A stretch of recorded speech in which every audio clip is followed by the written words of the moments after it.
سامان کی الماری بھی لے سکتے ہیں، ڈیوڑی بھی اسے کہا جاتا ہے، تاقچہ بھی کہا جا سکتا ہے، مچان بھی مراد ہو سکتی ہے، کئی نام محدثین حضرات نے اس کے رکھے ہیں۔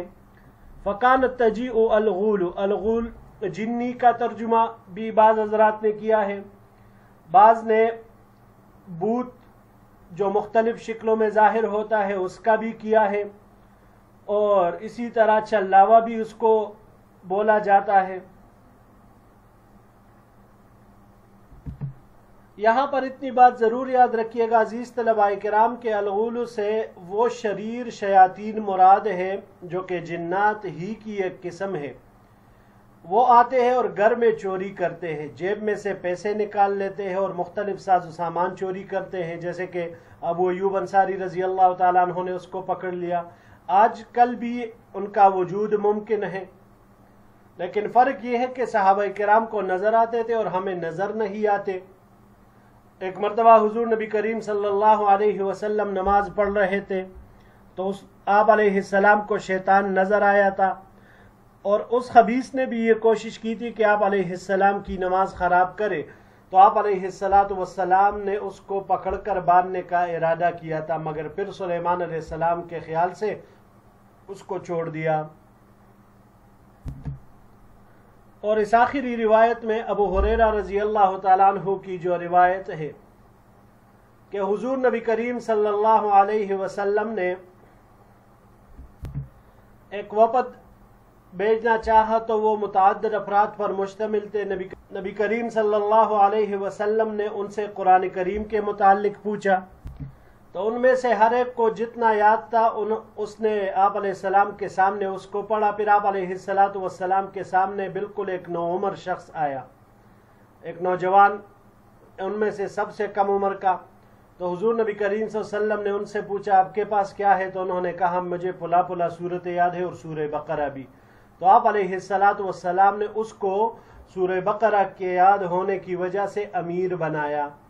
پھر اسی ان کے جماعت کے ساتھیوں میں سے ایک بڑے عمر والے شخص نے، جو کہ اشراف میں سے تھا، سرداروں میں سے تھا، معزز تھا اپنے علاقے کا، تو اس نے کہا کہ مجھے اللہ کی قسم اس صورت کو یاد کرنے سے کسی نے نہیں روکا مگر اس اندیشے نے کہ میں پھر اس صورت کا حق ادا نہیں کر سکوں گا، یعنی نماز میں اس کی تلاوت کر کے اس کو یاد نہیں کر سکوں گا، تو اس لیے میں نے اس کو یاد نہیں کیا۔